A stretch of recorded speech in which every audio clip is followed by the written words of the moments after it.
देश में महंगाई और आम आदमी की जेब पर एक बड़ा असर पड़ा है। घरेलू एलपीजी सिलेंडर की कीमतों में एक बार फिर इजाफा कर दिया गया है।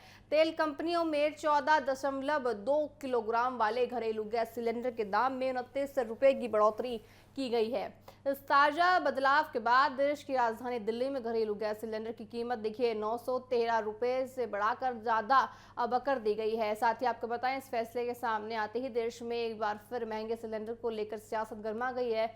कांग्रेस और आम आदमी पार्टी समेत तमाम विपक्षी दलों ने इसे जनता पर महंगाई का नया बोझ बताते हुए सरकार को घेर भी लिया है। तो वहीं केंद्र सरकार ने अंतर्राष्ट्रीय आंकड़ों को सामने रखकर अपना पक्ष मजबूती से रखा है। जैसे ही देखिए गैस के दाम बढ़े, विपक्षी दलों ने सरकार के खिलाफ मोर्चा खोल दिया है। कांग्रेस और आम आदमी पार्टी ने सरकार पर तीखा हमला बोलते हुए कहा कि पिछले देखिए 3 महीने के भीतर ये दूसरी बड़ी बढ़ोतरी है। विपक्ष का आरोप है कि एक तरफ आम जनता पहले से ही महंगाई और बेरोजगारी से जूझ रही है, वहीं दूसरी तरफ पेट्रोल डीजल के दाम, अब रसोई गैस के दाम बढ़ाकर सरकार ने आम आदमी की कमर तोड़ दी है। विपक्ष ने सरकार से इस बढ़ोतरी को तुरंत वापस लेने और जनता को सीधे राहत देने की मांग भी कर डाली है। विपक्ष के चौतरफा हमले के बीच केंद्र सरकार और पेट्रोलियम मंत्रालय ने वैश्विक आंकड़ों के साथ पलटवार किया है। सरकार का कहना है कि वर्तमान में चल रहे अंतर्राष्ट्रीय संकट और विशेष रूप से स्ट्रेट ऑफ हॉर्मुज में बड़े भारी सैन्य और राजनीतिक तनाव के बावजूद भारत में रसोई गैस दुनिया के कई विकसित और बड़े देशों के मुकाबले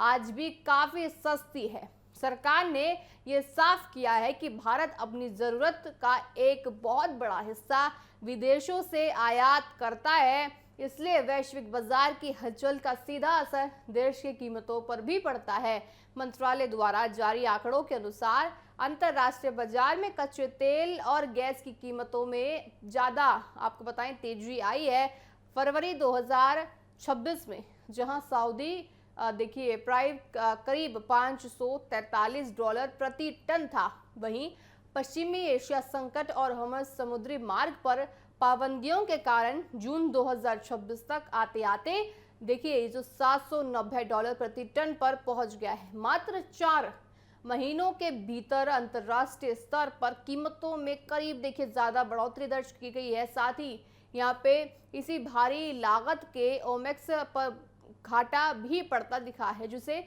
संतुलन करने के लिए मामूली बढ़ोतरी करनी पड़ रही है। सरकार ने यह भी साफ किया है कि वह जनता को वैश्विक महंगाई के बड़े झटके से बचाने के लिए खुद भारी वित्तीय बोझ उठा रही है। अधिकारियों के मुताबिक अगर अंतर्राष्ट्रीय बाजार के हिसाब से पूरी कीमत वसूली जाए तो भारत में एक सिलेंडर की कीमत करीब 1600 रुपए से भी ऊपर होती है। सरकार इस अंतर को सब्सिडी के जरिए खुद झेल रही है। इसके कारण तेल कंपनियों को अभी देखिए प्रति सिलेंडर लगभग 700 रुपए का घाटा उठाना पड़ रहा है। सरकार ने आम नागरिकों और गरीबों के हितों की रक्षा का हवाला देते हुए बताया कि प्रधानमंत्री उज्ज्वला योजना के लाभार्थियों को इस वैश्विक संकट के दौर में भी सुरक्षा दी जा रही है।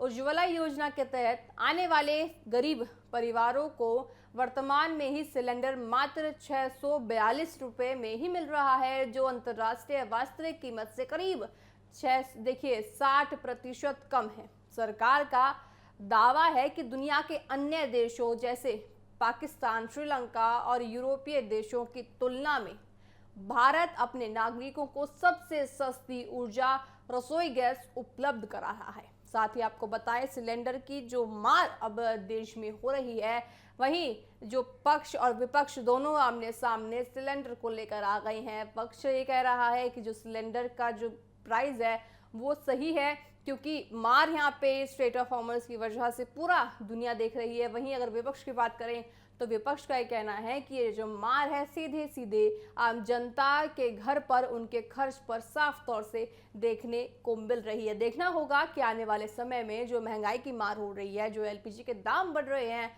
आखिर कब तक ये एलपीजी के दाम कम होते नजर आएंगे।